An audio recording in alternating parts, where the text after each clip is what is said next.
Gwego se wa gwego wat kon hora tu ziga tu zi wa ja da ro ro woni zara da negi ne yu we zi ga yung kun kara wi aga da di tano hadu zin yori gi gont ka da se wa da gi go yagori wasuru ni haje wa gre gon gori wesa ga da de na tum go rori un kani so what kun hora tu se wa gwegum Ryan DeCaire o haros kun yu jats tano wahta ni da wa ge no ganya ge ha ga na ja do da dano oni ganya ge ha ga wa hi tano wahta ni da wa ge no tano kwa tini wa ga sunu ni ji ga I ge su ni sara ta tano is wa da de nak to ta se oni is ga ai sa we sa ge ti ga oni no da wa da is wa ra go na is wa jere when is ra da tano ga is wes what kun hora.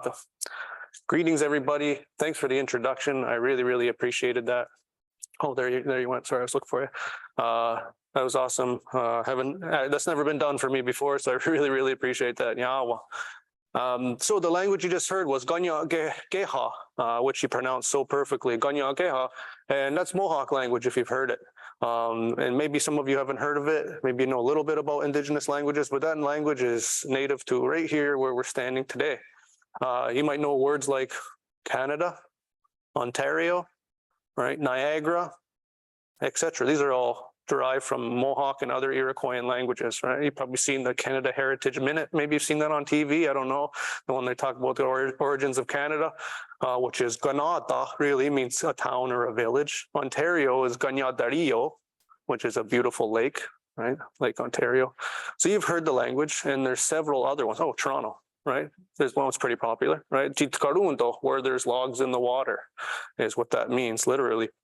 Anyways, I want to introduce myself. My name's Ryan DeCaire. I can't do as well as you did. And I'm from this small community named Wata Mohawk Territory. And it's just about 2.5 hours north of here in Muskoka, people know as Cottage Country. I was born and raised in this community, and growing up in that place has really led me to where I am today and what's really brought me to here in this very moment. So I'm really happy that you all could be anywhere today, right? You could be hanging out in the sun, getting a tan, relaxing on this beautiful Saturday. You chose to be here, and that makes me feel so grateful that you did that. And I hope that I can share something with you, and I hope that you leave this talk today with something new, something you never thought about. And I hope I help you in some way. But also for me, I hope I leave today learning some things about you and some questions maybe you have to offer me, or some suggestions for my work as well, because I'm always happy and really interested to continue learning. So that's me. And I just wanted to thank you guys as well, Enrica, for inviting me. Like I said, you could have invited a lot of people, and I'm really happy that you chose to do that. Sonia, thank you very much.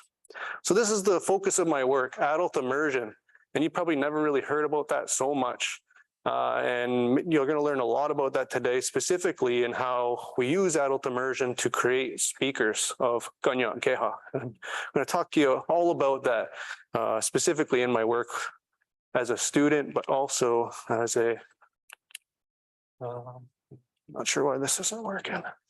Might have to restart that again. Oh no, we got it. Okay. So here's what we got in store today. An overview is my story. I'm going to talk about Ganya Geha, the language, and its vitality. Oh, I have to stay closer here. It's not working.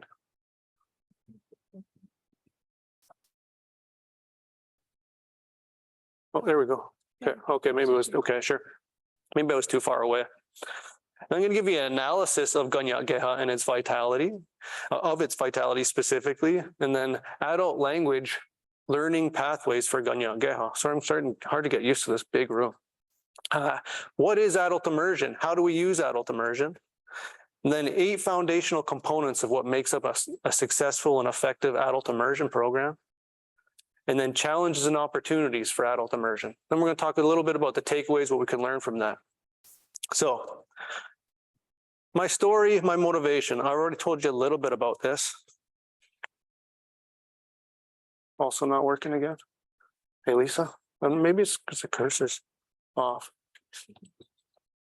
You just click there. Yeah, maybe just keep it clicked on there and it'll continue working. Okay, so Ganya Gehaga, where are we talking about? Just like I said, right there. right? Traditionally, our area of where our people are from are in northern New York, southern Ontario, right? And today we've been split up especially since the American Revolution in the 1700s. It split us up into all the archipelago of Mohawk reserves, which you've maybe heard a little bit about. And me, I'm specifically from right there, Wahta, kind of behind that screen where you see me there. As I said, Wahta Mohawk territory. But we have another community just outside of here, just outside of Hamilton, called Oswego, or Six Nations of the Grand River. Another community called Tyendinaga, just outside of Belleville. You ever seen it? Also, Ganesadage. Maybe some of you are familiar with the Oka crisis of 1990.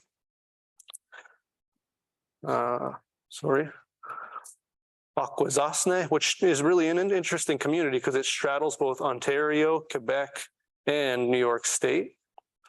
And then Kahnawake, outside of Montreal, Ganyonke in upstate New York. So to go back, a lot of my work is here in Wahta Mohawk territory and also in other communities like Oswego, Ganesadage, and Kahnawake. So what brought me here? There's me 13 years ago. And when I grew up in this community of Wahta, if I go back right there, I was raised in a community like a lot of Native people are raised in these communities, is you hear your language a lot, but all you hear is hello, goodbye, 1, 2, 3, 4, dog, cat, green, blue, white, those kind of things over and over again.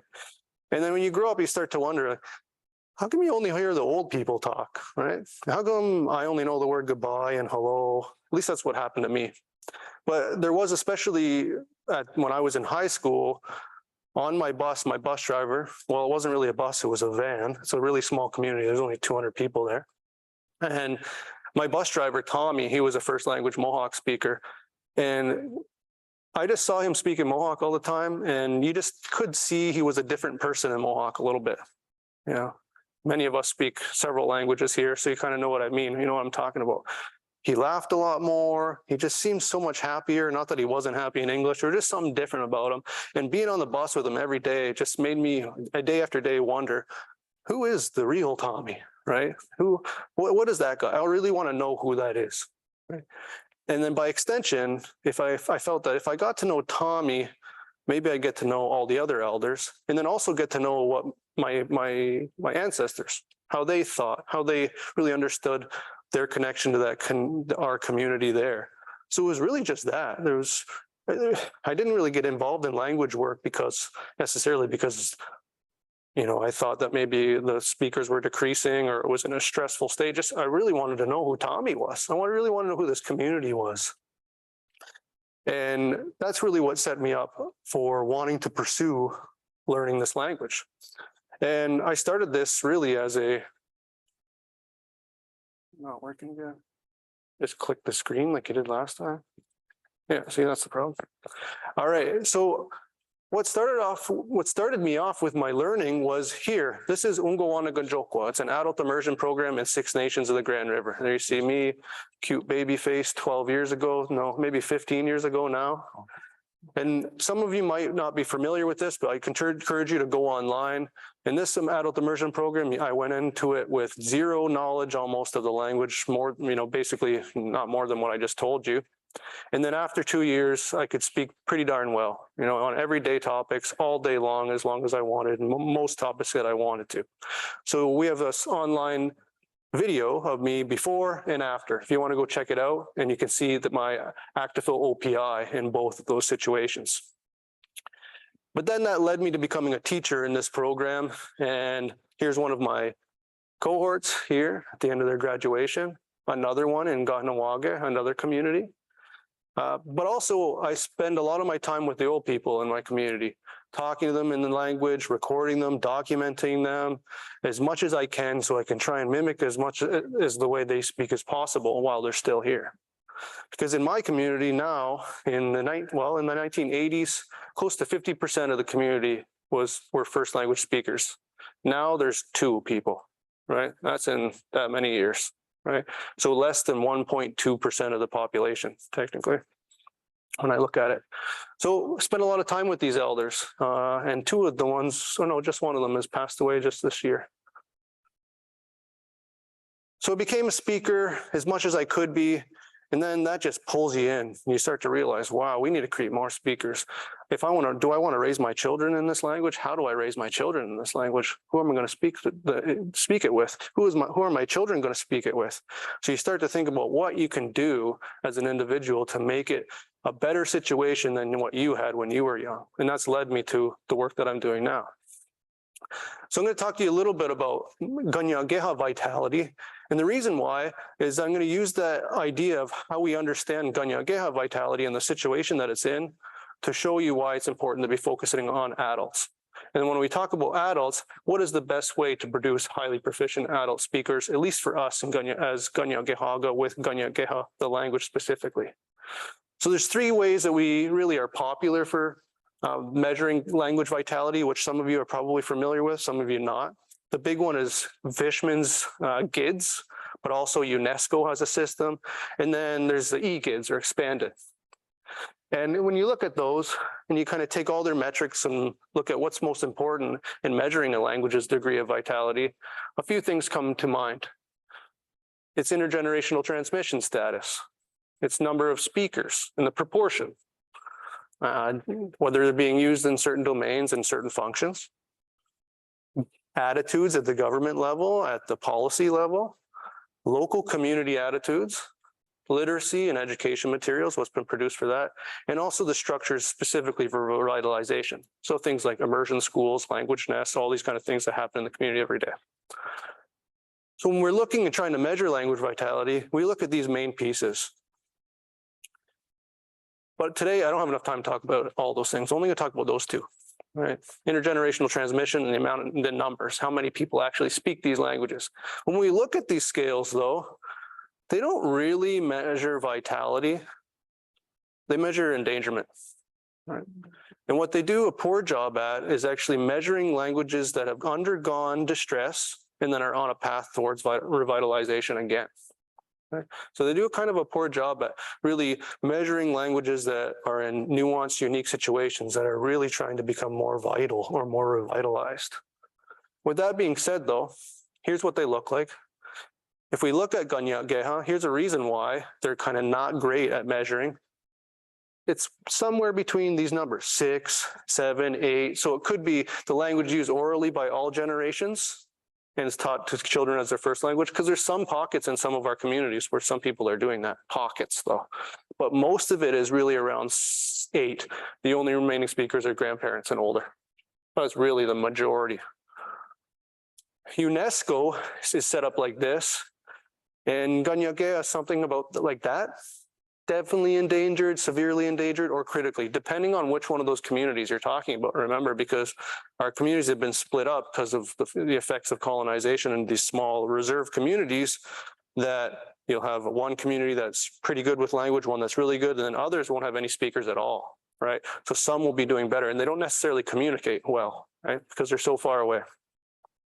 You look at the expanded eGIDS, which Lewis and Simmons, they tried to make it more robust. They added more to it, make it easier to understand languages with nuanced situations. But even when you look at this, still, it doesn't quite measure exactly where we're at with Ganyageha. The only remaining active speakers of the language are members of the grandparent generation. Yeah, somewhat like that. However, if I go back to here, this is kind of where we want to get. We don't want to compete with English. We don't want to compete with French. We don't want to compete with Spanish. All we want to do is get to 6A, which is the languages used by all generations passed on to a new generation. We don't necessarily want to be used at an international level, right, at the UN, right? Because, we don't want to overuse all our limited resources that we already have to try and do that, right? But if I go back to where we are on this scale, if I were to make up a new one, which is there, that's not actually on the scale, and make this more robust, this is probably where we're at. Some of the childbearing generation knows the language well enough to use it among their peer groups, and some are transmitting it to their children. That's really what the situation is for intergenerational transmission. But if we look at the numbers, I know this is probably breaking rules with how many things are on the board, But if you look at it this way, here's how many speakers we actually have in each community, and then it's totaled at the bottom. So we have about 562 L1s, first language speakers, 76 L2s, second language speakers. Total, we have about 638. That's out of about 35,000 people. So when you look at the proportion, total data, or sorry, 37, about 2.1%. And you'll notice I say also on territory or total members. That's because there's people who live in the communities, but then there's also people who are members of those communities that no longer live there and they live outside. So they could live anywhere in Ontario, Canada, or wherever, but they're associated with that community. So if you look at the entire population, 70,000, 1.2%. Well, remembering that here, L2s and L1s, you kind of look at communities. Hey, why does that one have 40? And why does that other one have 15? Why is there so many in those communities versus others? And we'll bring that up later. But then there's also looking at the numbers of intergenerational transmission. How many families have never stopped passing it on to their children, ever, no matter what happened? And here they are. Oh, in one community, there's 9 families. One community 4, one community 1. So no matter what happened, even though there's residential schools and children were sent away to residential schools forced not to speak their language, there's families who still continue to speak it no matter what. Those are them. But then there's also new children, first language speakers now, being raised by second language speakers. Right? So you'll notice that those numbers are actually higher than the amount of families that have never stopped speaking it. And then you also wonder, wow, okay, those same communities, the one that had, 11, wow, there was 40 in the other one. Why does that have 11 new first language speaking children? Why does the other one have 5? What are these communities doing? What's happening there?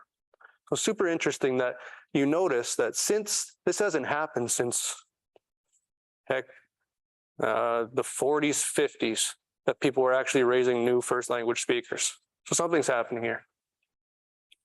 So when we look at that, there's a couple things that want to come to mind. That intergenerational transmission was broken between the 40s and 60s. A lot of people went to residential schools before that. That's the main reason.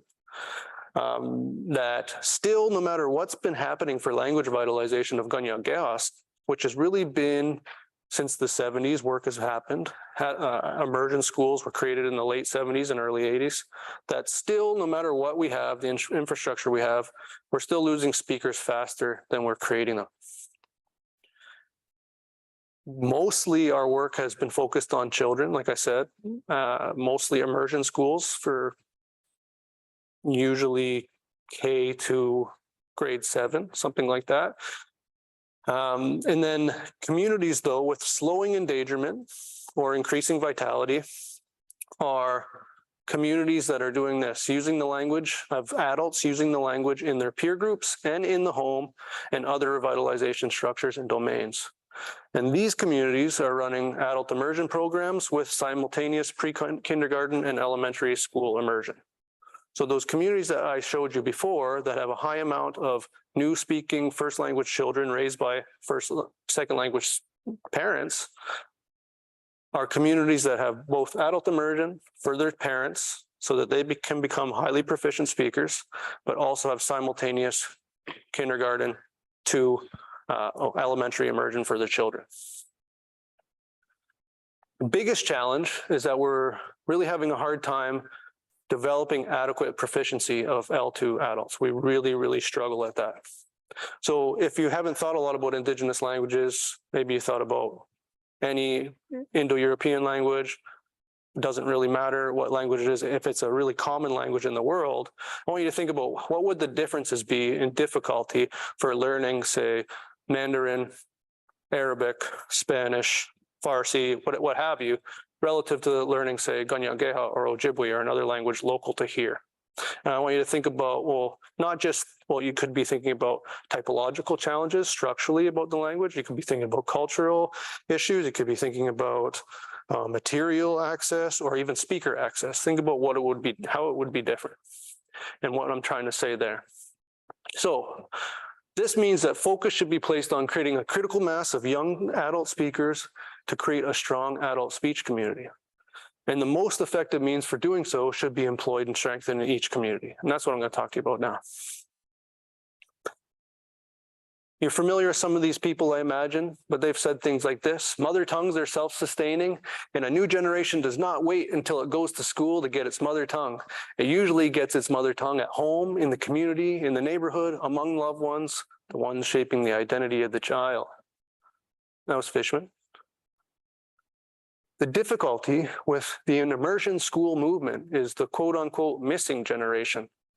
And missing generation is the teachers and the parents, that these people who can think and speak in the language. And we really have this big gap of people who are running immersion schools, who are trying to bring the language into the home, who can't really maintain it for that long. That's what Leanne Hinton was talking about.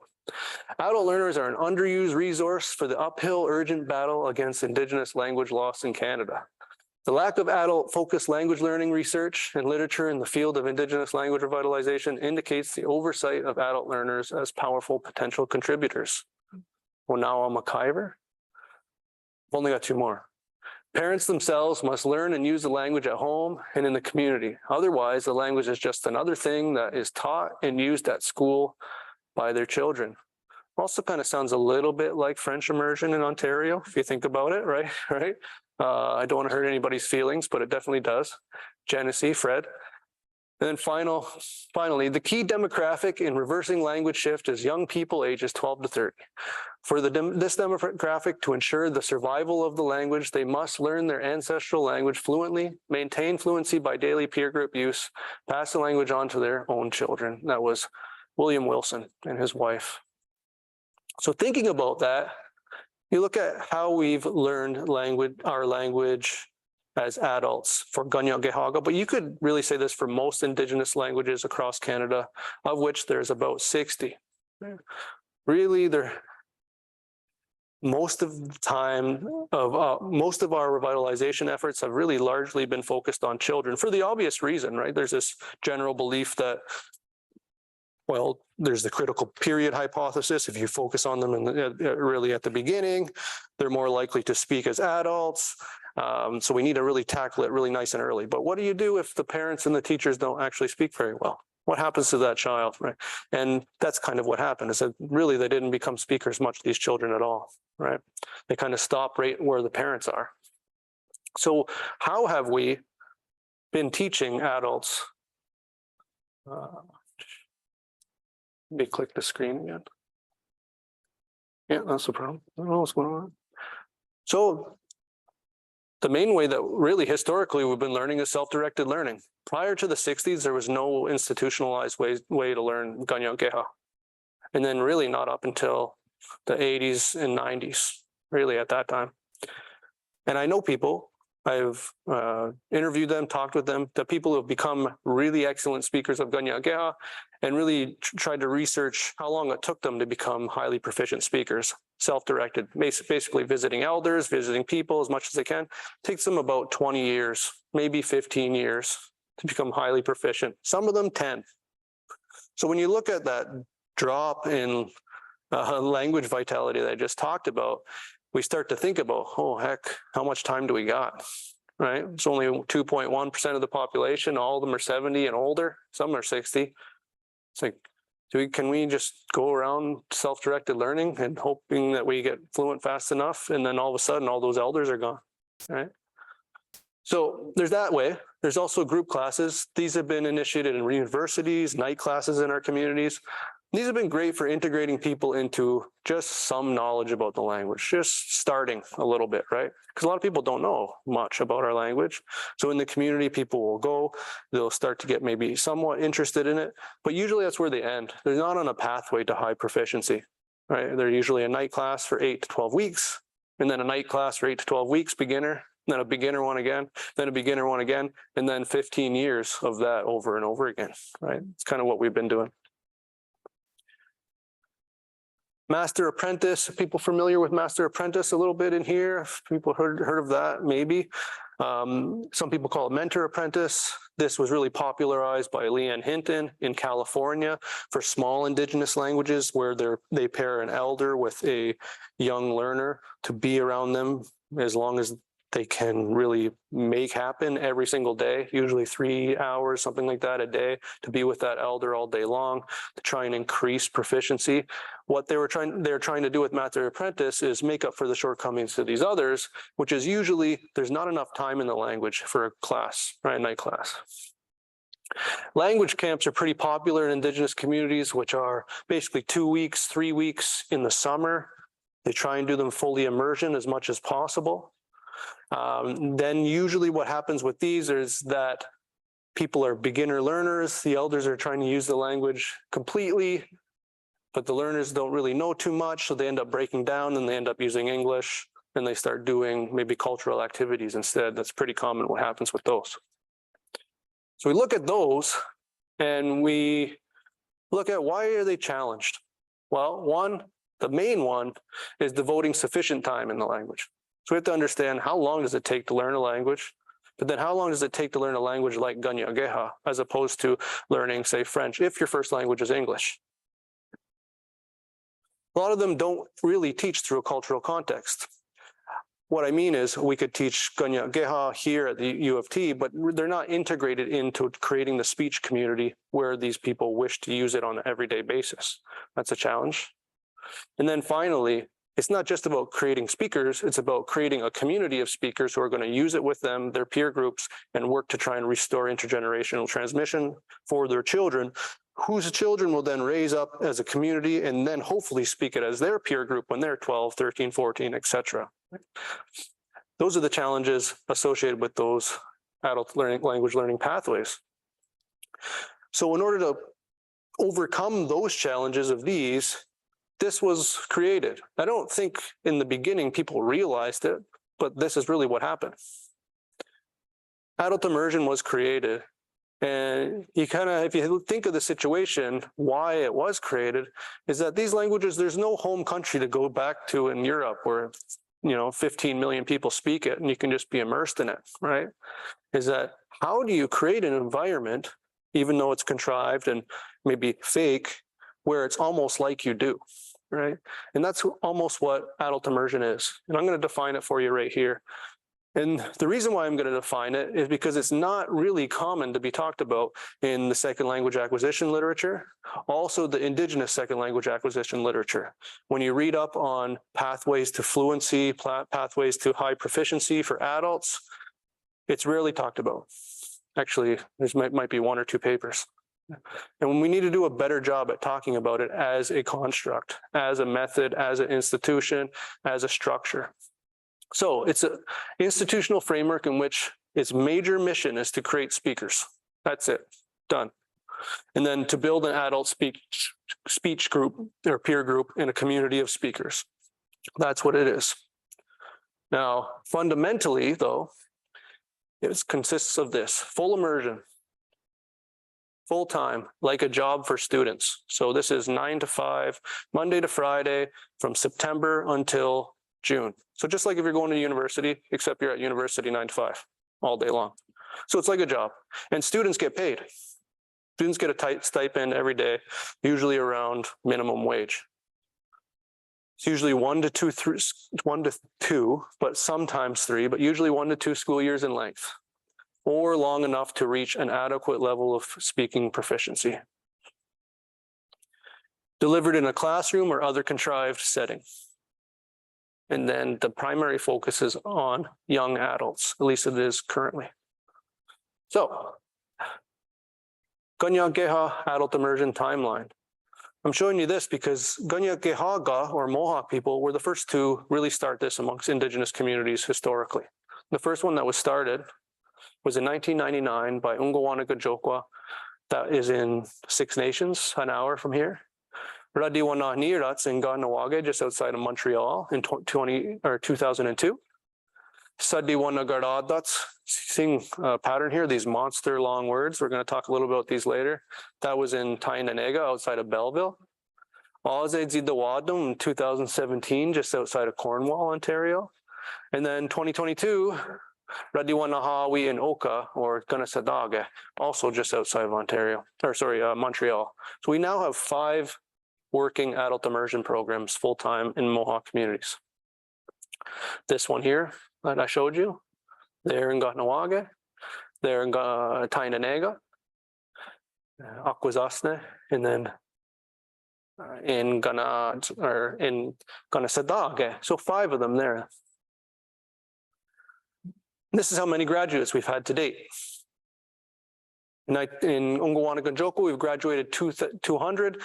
All these programs are now just graduating a new cohort. So we probably have about 40 new speakers coming out this year. That's 179, 83, 12, 5. So total 479 graduates of these programs who have come out as speakers of the language. But it's not just about creating speakers, as I said. Here's what adult immersion is doing by creating those speakers. It's populating the other revitalization structures we have in the community. That's the situation we've got into, where the graduates from these programs are the primary people who are teaching in elementary immersion and also other immersion settings. So becoming teachers in adult immersion as well, or immersion and medium schools, both. Also people who are not just teaching, but also administering these programs. And when I look at the numbers, 80 to 90% of all teachers in all of our immersion programs, which we have close to 10, are graduates of adult immersion programs. So that means adult immersion as a system is really this bottleneck for people to become proficient enough to work in these medium schools, elementary schools. They're having to go through this adult immersion program to get proficient enough to actually become teachers. Other places as well, preschool, language nests, the home, just as important. So people the families who are raising first language speakers, children, new speakers, 95% of them are all graduates of adult immersion programs. These people also work in material development, documentation, translation, interpretation, ceremony. A lot of people, the ones who are running ceremonies, traditional ceremonies, which are done completely in the language, graduates of adult immersion. Then there's some who also work in English medium schools, just teaching Mohawk, right? So that's something that's interesting. But then also, what's also interesting is that adult immersion as a concept has grown throughout Canada and the United States. The Seneca have created their own. They actually have 2. Mi'kmaq, they have 1 in Quebec. Salish in BC, Linkit, Yukon, Lakota in South Dakota, they have 2. Chickasaws have 1. The Cherokees have 1. So adult immersion as a concept has really spread amongst Ungwehunwe or native or indigenous communities throughout North America. So I'm going to talk about really what makes them effective. And what is this based on? This is me based on a student 15 years ago, and also based on me being an adult immersion instructor and practitioner for the last 13 years almost, and also speaking with the leaders in adult immersion. Come up with these 8 key pieces. And why did I do this? It's because people always want to know, how do they actually work? Why are they effective, and how can we implement them in our own communities so that we can really address the challenges that we're experiencing with language loss in our communities? Because really, when you look across the United States and Canada, all the communities, all the indigenous communities, minus 2, maybe, or 3, Navajo, the Inuit in Northern Canada, and then Cree, maybe you could also say Ojibwe. Except for those, all the other languages are in the same situation. Most people speak it at the grandparent generation or older. Adults are trying to learn it so that they can teach to their kids, but they're struggling, and they have this kind of cloud over them. It's like, oh no, we're running out of time. What do we do? What do we do? What do we do? So that's one reason why it's spreading as an idea, and why we need to do a better job at explaining to people what it is so that they can take it home, they can use it, they can implement it in their community. So 8 foundational components are really concerned with the who, what, where, and why. The first one is having a clearly defined mission. 2, concrete achievable goals. Forgot I have a screen here. Well, who, we need a certain target group, instructors, personal support personnel, quality and quantity of input, a certain type of assessments and evaluation, and a certain type of location and environment. We're going to go through all these. Hopefully we're good for time. Just going to check. Oh yeah, we're good. I got some time still. This might seem obvious, but it needs to be stated clearly. A clearly defined mission. Can you click that screen again? Just click on the screen. There you go. So programs with a clearly defined mission, really, or without them, they do struggle to succeed because they need to be designed around achieving certain goals. And for certain programs that are trying to develop, they often need ideological clarification, which is, what are we really just trying to do? What does it mean? If we want people to become speakers, for example, right, what does it mean to be a speaker? And then students who really understand the mission and goal of the program are just going to strengthen the work of the program in itself, who are really on board with it. So adult immersion programs should be to create new speakers and to strengthen the adult speech communities. These speakers will use the language with their peer groups and their current and future children. That's the goal. And that the adult immersion program should explicitly be concentrated on language acquisition and secondarily be concentrated on cultural acquisition. And this might seem weird to you, but if you think about it, historically, culture has been easier to teach through English. And when you try and integrate culture and language simultaneously, there often is breakdown and people end up using English to teach culture rather than teaching the language, right? So you really need to develop a certain level of proficiency in the language so you can feel comfortable to teach culture directly. So that means anything that's cultural needs to be more implicitly taught, pervasively taught through the classroom structure, to the things that you do in the class, to the culture that you build in the class, these kind of things. Now, a goal is something that you actually, it's not just a mission, it's something concrete. What's the point of the program? So if you want to create speakers, you need to have the necessary, you need to define what a speaker is, and then you need to have the necessary resources to actually get there.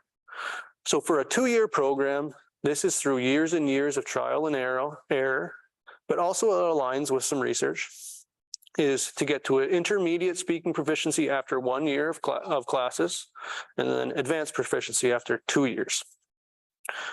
And then this goal is measurable and can further be used to assess and evaluate the program and the efficacy of teachers. Right.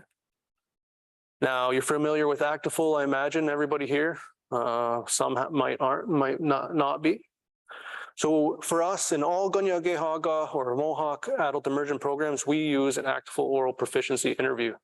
And we use the Actiful guidelines that measure speaking, reading, writing. But we focus on speaking, primarily speaking.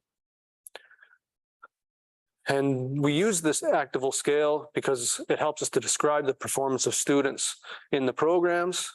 And like I said, we use an OPI. I'm going to talk a little bit about that now. Novice speakers memorize words, phrases, right?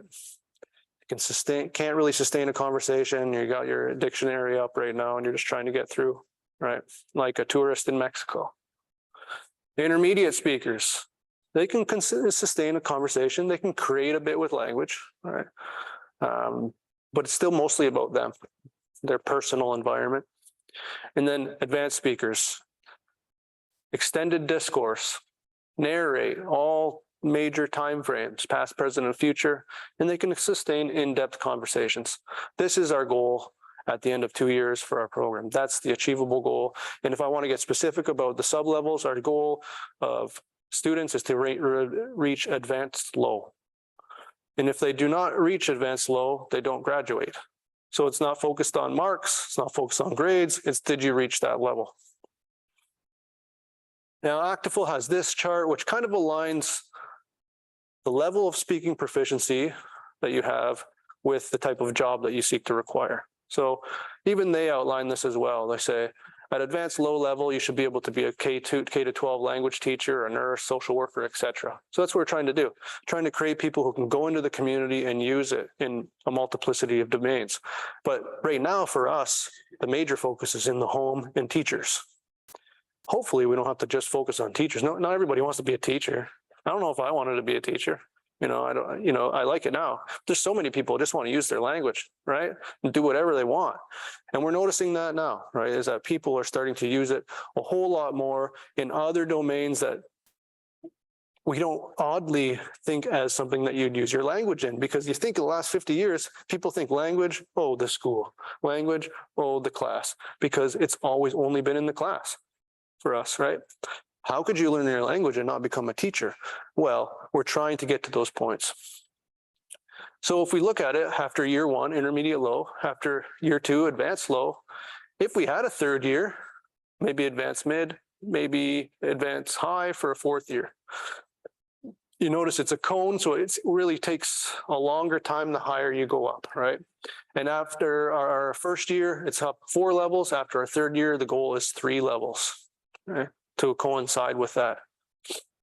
So after the first year of classes, the goal is intermediate low. If a student doesn't reach that level, they're asked to repeat the first year again. How long does it take? 1 full year of classes, Monday to Friday, September to June, sometimes May. It's about 1,000 classroom hours of time on task in the language. After 2,000. If we had a third year, 3,000. If we had a 4,000. Compare that to a university class. So let's say I took a Mohawk, or I taught a Mohawk class here to you 1 day a week for 2 years. How many hours do you get? 72 hours, 144 hours. That take you 55 one semester courses to really reach that same amount of input. And that doesn't even consider the amount of time you just don't spend in the language outside of it, right? So you'd forget a lot, and then you come back, you forget a lot, right? But the reason why I show this is that some of you might be, oh yeah, that's obvious, but a lot of people it's not. It's like, we go take a class, why aren't you learning, right? Why aren't you learning? Just take the Mohawk class, you know, it should be quick.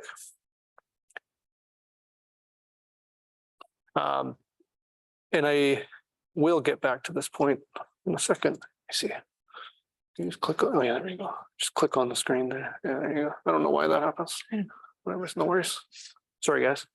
Okay, I'm going to talk a little bit more about that in a second. So the target group for us is young adults, and specifically people who live and work in our communities or plan to. Why? Why wouldn't we just target anybody? So if somebody, say from Mississauga, wants to learn Mohawk, why can't we just allow them to come in? That's possible. If we don't have a lot of interest, we would probably do that. But like I said, the focus is to build a speech community in a certain location, right? And when you have limited resources, you have to be very careful in how you spend those resources. And also students most likely to succeed in the program. Now that's hard to figure out sometimes, right? So you have somebody who says they really want to learn the language.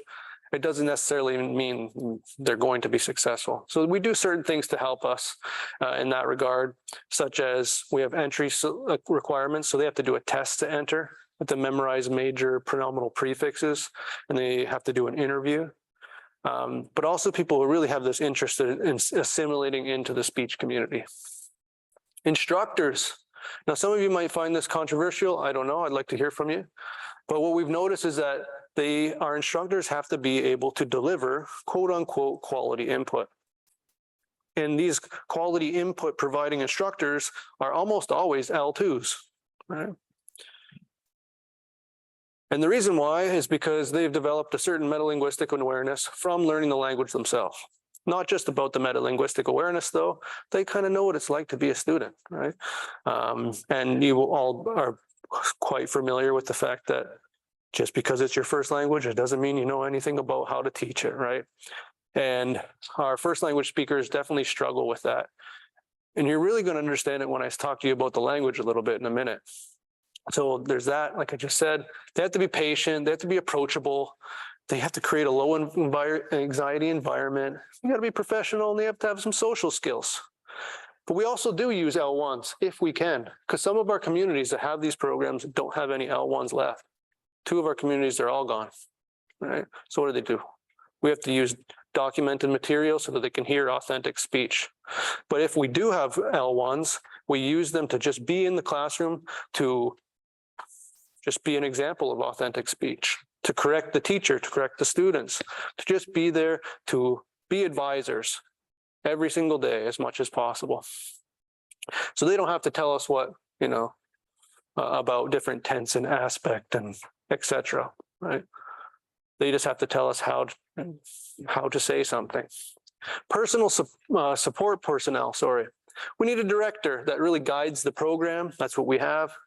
We need an administrative assistant to help the program director, a financial coordinator to deal with paychecks, curriculum worker to develop curriculum of our own, because there's no going on Amazon buying Mohawk language curriculum, right? There's no getting a Duolingo app, right?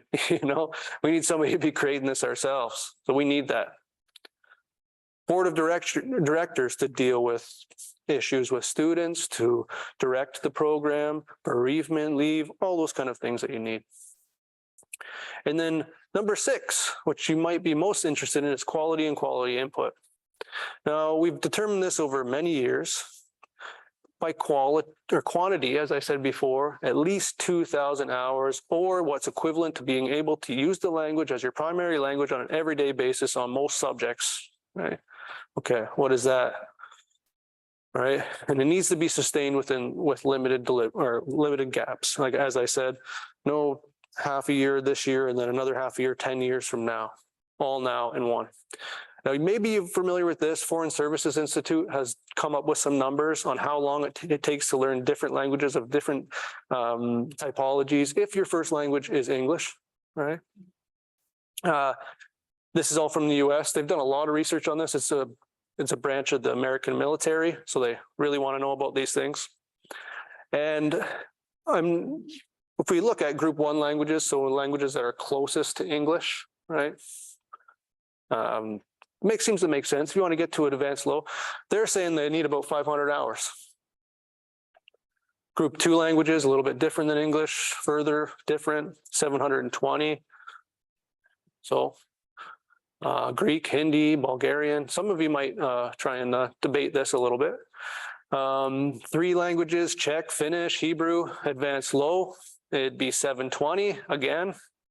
And then group 4 languages, Arabic, Chinese, Japanese, Korean. So it's not just because of their structural differences, because they're extremely different from English, but also orthography. A lot of these languages you have to learn a really complex orthography from English. But then also they're extremely different culturally, right? So you have the pragmatics you have to learn along the way are also very challenging, right?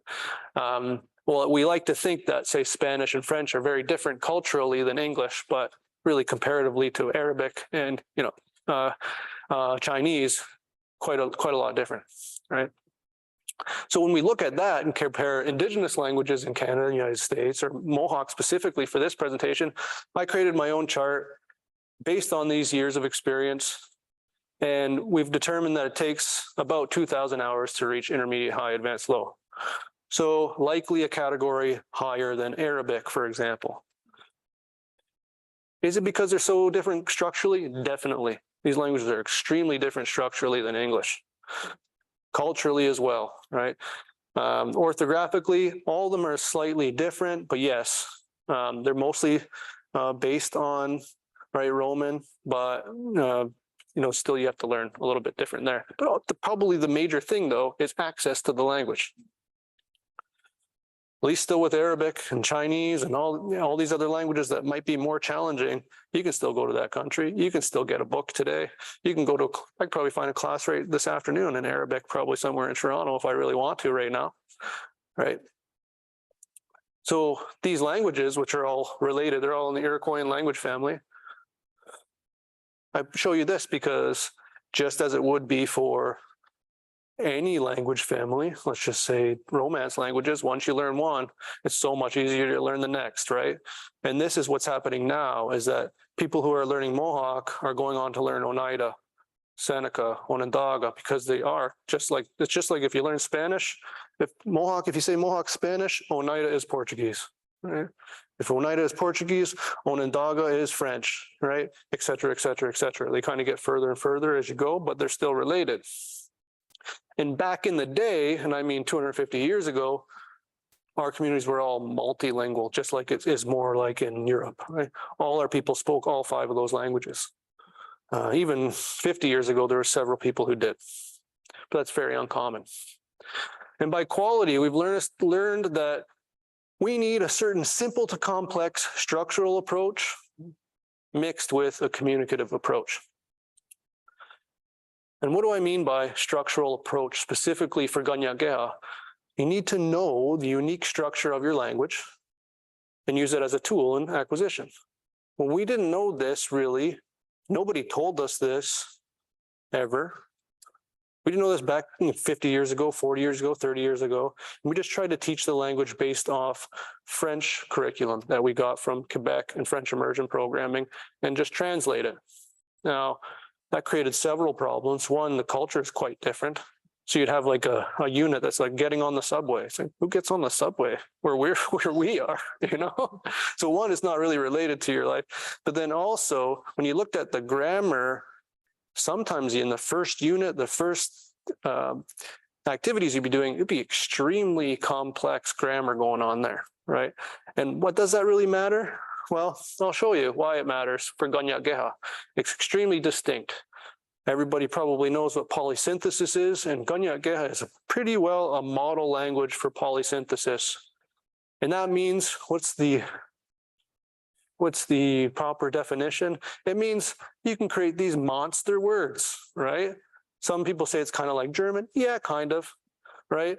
Little bit like German, maybe on steroids, a little bit more, right? So you get these monster words, donde que no estoy en tu guanira. And that means I will come back to harvest corn for her. So that one word is one sentence, right? So you can imagine that the other thing about polysynthesis is each unit, each morpheme undergoes morphophonological change depending on its environment, right? So you put a new morpheme on another morpheme. It's not just putting them together, they kind of morph a little bit. And then they become another phoneme or another sound. So if the language, so if in Mohawk, if our sentences are words, like English, if our equivalent to English sentences are words, and in English sentences are unlimited, right? Yeah, that means in Ganyak Geha, words are unlimited. So if you encourage students to just learn words by words by words without recognizing how they're put together, it's this unlimited task of just, I'm never going to get to the top of that mountain. I might as well just give up now. So it requires us to think a little bit differently in how we approach teaching it. So you can come from a small word like this, I will plant, and then it can become, I will plant corn. I will plant corn for her. I will unplant corn. What's that mean? I will harvest corn for her. I will go harvest corn for her. Well, I'm adding more. I will come harvest corn for her. Am I done? No, I'm not done. I will come back to harvest corn for her. Am I done? Yeah, I'll just stop there. So you can create these big words, right? So that matters. But what also matters is this. How many pronouns are there in English test? 16, 15, 14, something like that? I, you, he, she, it, they. We, us. In Mohawk, did you click the screen again? No worries. There we go. We have 328 pronoun allomorphs, right? So, wow, depending on what you're attaching them to, they'll all change a little bit. So that makes it a bit more challenging. So you can imagine if you're just going word by word, it would be quite challenging. Also, it's a majority of verbs in Ganyak Geha. About 70% of the language is verbs, unlike English, which is kind of weird for many English first language speakers. It means you have things like this. Here's another test. This is a word, literally it means where the orb rises habitually. Here's a test. What does that mean, everybody? Give it a guess. East, almost, right? So where the orb rises habitually, east. It's like, how could east be a verb, right? And so we need to really change our thinking a bit. How about one uses for sleeping the night? Anybody? Huh? Bed, could be a bed. It could be, yeah, something that's not that clear, but a bedroom. You got one part of the word, right? So yeah. De terakwa, what one uses for speaking. Could be mouth, yeah, could be, yeah, see, it's not that perfect, but yeah, it's a phone. You use it to speak into. I'll do one more. What one uses to write. Okay, yeah, good thing you got that one right. Could be anything though. Could be a pen, pencil, could be chalk, could be lipstick. I don't know, whatever you want, right? So then we have words like this. Genu sanuas, I like the house, can go from that to you like the house, to he likes the house, to it likes the house, to she likes the house again, but then to she buys the house, to she makes the house, she fixes the house. And we put them all together, right? So we have to really help second language learners understand how we put these words together and take them apart. In that case, we have to also figure out what's a simple word and what's a complex word. And how might you understand what is a complex word, what's a simple word? Well, there's a few ways of really understanding it. Here's one. Not all long words are complex, and not all short words are easy. But if you're a second language learner and you want to learn Mohawk and you're like, I'm going to pick my first word of the day, you can definitely go for the first one, right? But then when you really look at its internal morphology, so the first one means I'll come back. Second one, we have a big pipe, like a smoking pipe. First, the top one has 6 morphemes that change depending on the situation in which you're speaking. The second one, only 3. But really, to be somebody who can use the language on an everyday basis, and the past tense, the present, the future, the top one is much harder, much, much harder. I went shopping. People will say that all the time too. I just want to use things that we use every day that are just simple to say, like I went shopping, right? Well, you take something like that, I went shopping, well, got to herunda go home, ne? It's got 7 morphemes, right? So it's about learning how to put those take them apart, put them back together. And there's some issues with it, which you can probably imagine as well, and we're going to talk a little about that. So simple aspects of the language, working to difficult aspects, focusing on form, and slowly working, to complexity, but then also focusing on prosody and pragmatic complexities. So this is just for fun. Again, just to show you, you can have one verb that just he will buy it, all the way down to this. He will sell it. He will sell many things. He will sell it he will buy it for her. He'll buy it for her again, et cetera, et cetera, et cetera. This word just keeps getting bigger and bigger and bigger and bigger and bigger. And that's just an example. There'd be I could make another 20 just for fun, right? So like I made the point is, imagine you looked at the languages. Those are all just individual words unrelated to one another. At the end of a first year, you can imagine a student is able to talk like this.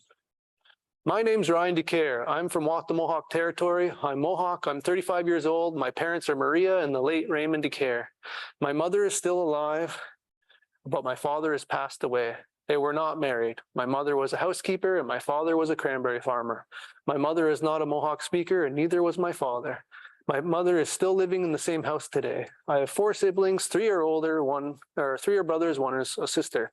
2 of them are still alive and 2 are passed away. I am now grown up and I'm teaching Mohawk language. I really like my job and I'm very happy. So after a year, you can expect a student to talk like that. That's all true, by the way. But after 2 years, here's how the complexity develops. Obviously, we're talking about Mohawk, but this is equivalent. My name's Ryan. I was born in Mohawk territory 35 years ago. My mother's Maria. My father is Raymond. My father died in a car accident when I was only 3 years old, and as a result, my mother had to raise me on her own. I didn't start learning Ganyakeha until I turned 21 years old, even though I was raised on the reserve.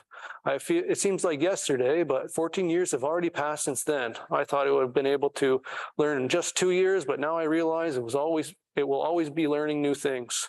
I'm excited to keep on learning and to eventually pass the language on to my children. So that will be easier for them to speak the language. I never would have thought I would be this happy to do the work that I am doing. So you can see how that complexity develops when you just compare it to English. But this all needs to also be embedded in a communicative approach, right? Where you're focusing more on meaning, using the language in simple, compelling, interesting, real life and culturally relevant in tasks and functions and interactions in the class, right? So you're not, quote unquote, becoming a robot in the language. Like I said, to have that quality, you need qualified instructors. And then we also need exposure to advanced plus level authentic speech. And as the days go by, it gets harder and harder and harder, which speaks really importantly to the importance of documentation, but not theoretical linguistic, let's produce a grammar documentation. It's how is the language actually used every day, functionally, in authentic tasks, so that we can use that documentation to teach students how to use it in those authentic ways. And historically, documentation hasn't really been that concerned with that or thinking much about that. So a lot of our people are really working hard on that. That could be having elders pretend to order, I don't know, food at a restaurant. It could be elders arguing with one another. It could be somebody pretending to scold their child for doing something wrong. These kind of things that you do on an everyday basis. We also need assessments and evaluation. So we use formative assessments, which are just assessments as the program goes along after each unit. These are for check-ins to make sure that students are doing okay, make sure they're keeping up with the program content, make sure they're not having any issues. And then throughout the year, just make sure that, that everything is going well with them. Then summative assessments. We use an OPI. Are people familiar with an OPI a little bit? Some of you are. So the active oral proficiency interview, here back to this. Our instructors need to receive some training from Actiful, so we either need to travel for that training, or we invite Actiful here to give us training on how to deliver oral proficiency interviews. But we have to do it through English when we receive the training. So if you could receive training on how to give an OPI in Spanish or what have you, but they don't offer that in Mohawk, obviously, or other Indigenous languages. So we have to do it in English and then transfer. Right? And there's also some issues that we notice with it that, so for example, they'll measure novice level speaking at the word level. Well, how do we define what a word is based on what I just talked to you about, right? So there's some issues about maybe how they understand what type of languages are being taught with this mechanism.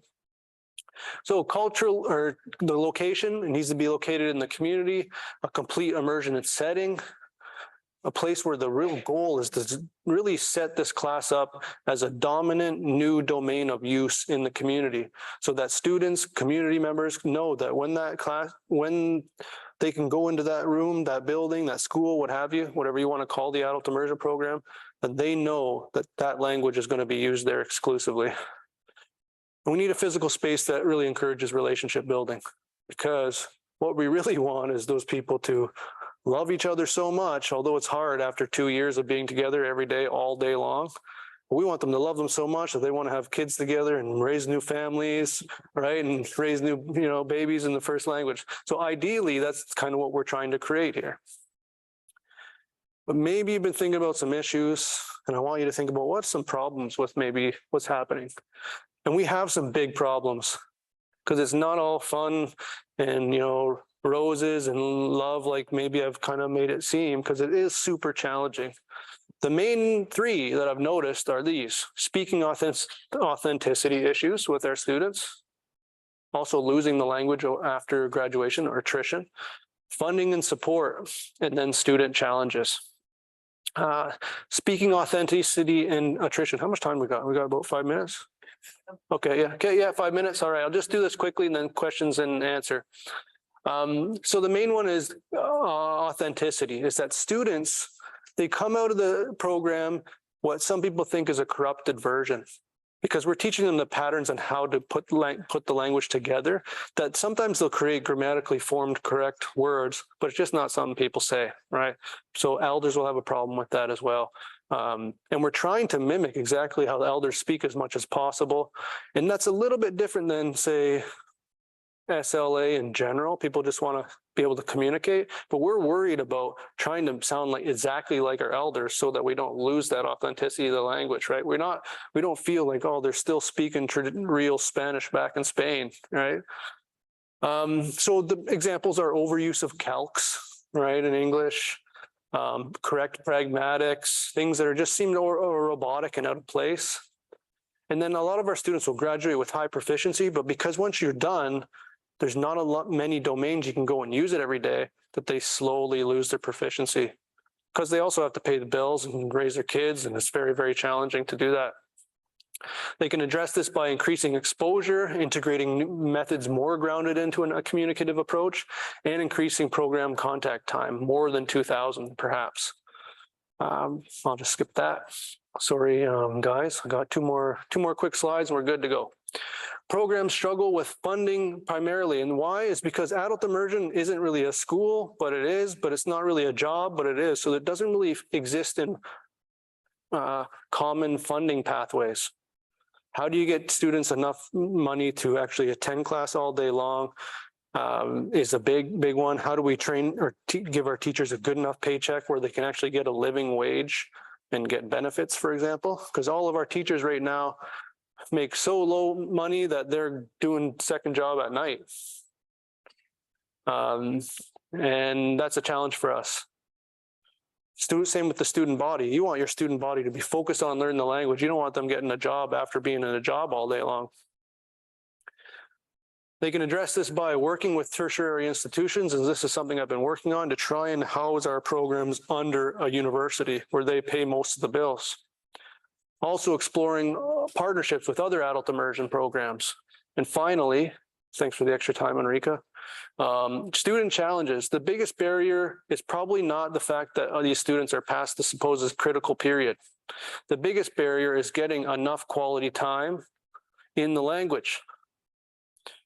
And one of them that really detracts from that is that you notice that Native students seem to be a lot of the time more disproportionately affected by socioeconomic security, depression, psychological issues, mostly associated with colonization. So we're dealing with a lot of that with our students. And we need special attention towards mental health and the socioeconomic situations for our students. So our takeaways. So if we really want to increase our language vitality now, we need to focus on adults right now at this point in time so that we can focus on children, right? If we want to focus on children, we got to focus on adults. The way forward is to put substantial resources into future developing adult immersion programs. And we need to work together to learn from each other, all of our adult immersion programs, so that we can realize this fully, because this will only create a brighter world for our present and future children. For example, like my little daughter right there that I just had. And my goal is to raise her as a first language speaker in the language so that we can make it easier for people like me, but other people who are going to do the same, right? Because if you look back 20 years ago, holy, it would have been a whole different situation for me to do that. Much more, way more challenging, right? So this is what we're trying to do, is to raise her to be a speaker so that one day it won't be so hard for her and others like her. So nyawa to all of you here, nyawa to all these programs. These are our adult immersion programs. If you want more information on them, I will send them to you. I'm happy to talk more about it with you in the future, whether it's through email or whatever. So nyawa to all of you being here. Sorry for going over time a little bit. And to all of you online in your kitchens or wherever you are, thank you for being here. And I'm happy to take some questions if we still have some time. Nyawa, everybody. Okay. All right. Thank you very much. Appreciate it.